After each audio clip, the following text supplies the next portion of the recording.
Assalamualaikum warahmatullahi wabarakatuh. Jumpa kembali dengan Bunda Novi pada mata pelajaran prakarya. Untuk hari ini, pada pertemuan kita kali ini, kita akan masuk pada materi pengolahan buah. Nah, buah yang akan kita olah hari ini adalah nanas. Dan nanti produknya kita akan buat menjadi selai nanas. Baik, berikutnya akan Bunda jelaskan mulai persiapan, baik itu persiapan alat, bahan dan keperluan lainnya, hingga nanti pada teknik pengolahan dan terakhir pengemasan. Berikutnya kita simak info yang selanjutnya.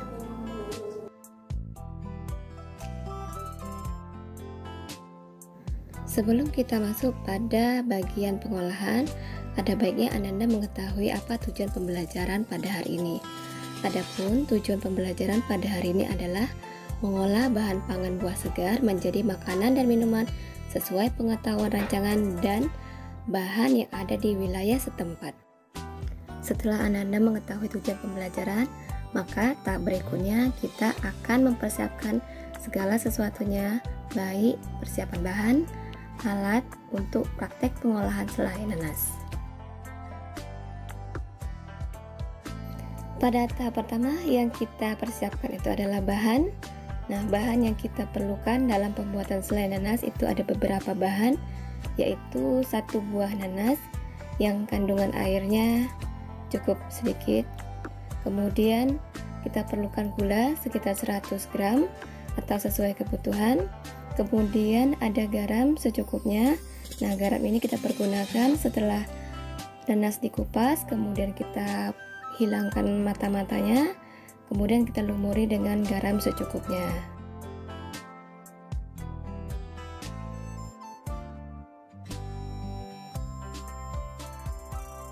Selain bahan, kita juga memerlukan alat. Beberapa alat yang kita perlukan dalam pengolahan selai nanas yaitu ada pisau dan telenan yang kita pergunakan ketika mengupas nanas, kemudian menghilangkan matanya. Kemudian alat yang berikutnya ada parutan keju. Nah, parutan keju kita gunakan untuk memarut nanas agar lebih aman daripada menggunakan parutan kelapa. Kemudian kita perlukan sendok. Kemudian ada kompor untuk memasaknya nanti.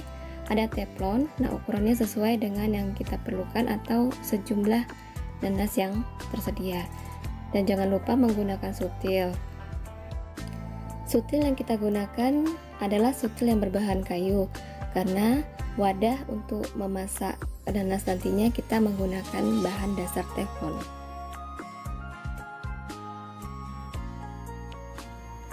Bahan dan berbagai alat yang kita perlukan dalam pengolahan selai nanas telah tersedia. Nah, berikutnya kita akan langsung pada tahap praktek pengolahan selai nanasnya. Namun sebelumnya Anda juga harus memperhatikan keselamatan selama nantinya akan mengerjakan pengolahan selai nanas tersebut. Untuk tambahan, jangan lupa menyiapkan serbet. Kemudian selama praktek pengolahan, jangan lupa menggunakan celemek agar pakaian terlindung dari bahan yang mungkin terciprat ke pakaian. Oke Anda, berikutnya kita akan langsung mulai kepada praktek pengolahan selai nanas. Oke, baik Ananda, sekarang kita masuk kepada tahap pengolahan. Bahan dan alat yang sudah kita siapkan tadi sudah tersedia di sini. Kemudian nanas yang sudah kita kupas, yang sudah kita parut. Nah, ini hasilnya. Ini akan kita olah. Terlebih dahulu kita panaskan dulu ininya. Dah. Nah, kemudian kita masukkan nanasnya kemari.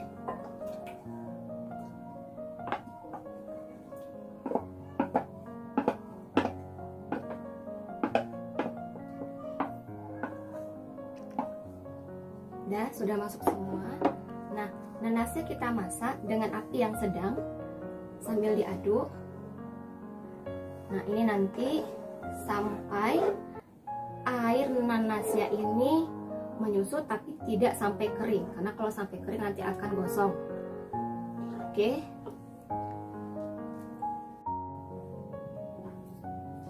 Oke Ananda.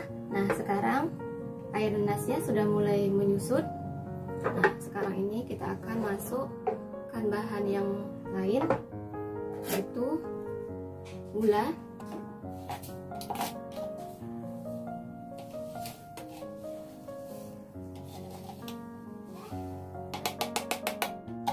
baik. Nah, gula sudah masuk. Nah, jika gulanya sudah masuk, maka diaduk sampai rata. Kemudian api yang tadi sedang itu dikecilkan. Nah, oke, masaknya kayak senyum biar enak. Baik, ini akan terus kita aduk dengan api yang kecil tadi. Nah, ini kita akan tunggu sampai nanti berubah warnanya menjadi keemasan. Oke,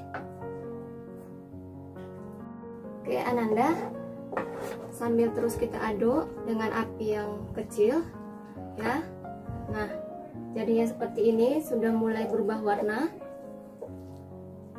Oke, dan sudah mulai lengket.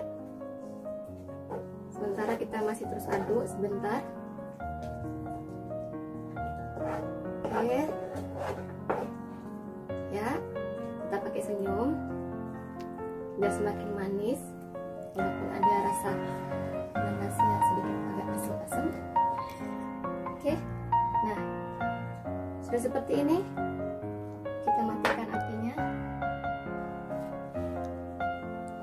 Nah, ini kita biarkan sebentar sampai menunggu dingin betul. Nah, nanti setelah dingin baru kita angkat ke tempatnya dan akan kita kemas. Oke. Baik Ananda, setelah kita selesai pengolahan, maka tahap yang terakhir itu adalah pengemasan. Selai nanas yang sudah dingin itu akan kita tempatkan pada wadah kaca seperti toples seperti ini. Kemudian kita tutup dan kita beri label. Nah, jangan lupa di salah satu bagian labelnya kita buat tanggal produksinya, yaitu kapan kita mengolahnya. Nah, untuk selai nanas sendiri bisa kita pakai untuk olasan roti seperti ini yang bisa kita konsumsi pada pagi hari atau sore hari. Bisa juga kita pakai untuk isian kue kering, yaitu yang kita kenal dengan kue nastar. Oke. Untuk informasi penting, setelah selai nanas diletakkan di toples atau dikemas, maka jika kita letakkan ini pada suhu ruangan seperti ini saja, dapat bertahan hanya beberapa hari. Namun jika ini kita simpan pada pendingin, ini dapat bertahan hingga 1 bulan. Hanya saja kalau jumlahnya sebanyak ini, kemungkinan belum sampai waktunya ini pun sudah habis. Oke, nah itu yang harus diperhatikan. Baik, selamat mencoba. Assalamualaikum warahmatullahi wabarakatuh. Bagi Ananda yang belum sempat mencatat bahan dan alat yang diperlukan dalam pengolahan selai nanas, dapat melihat resep selai nanas berikut ini.